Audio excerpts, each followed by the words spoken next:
Hey everyone, welcome back. In today's video, I'm going to show you how to open a free Tradovate demo account.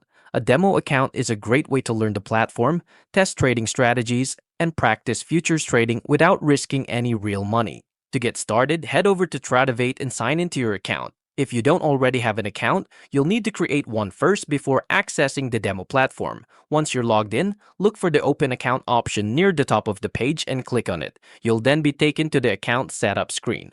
From here, select Individual as your account type. As you continue through the setup process, you'll see different trading modes available. Make sure to choose Simulation instead of Live Trading. Live trading uses real funds, while simulation gives you access to a demo environment with virtual money.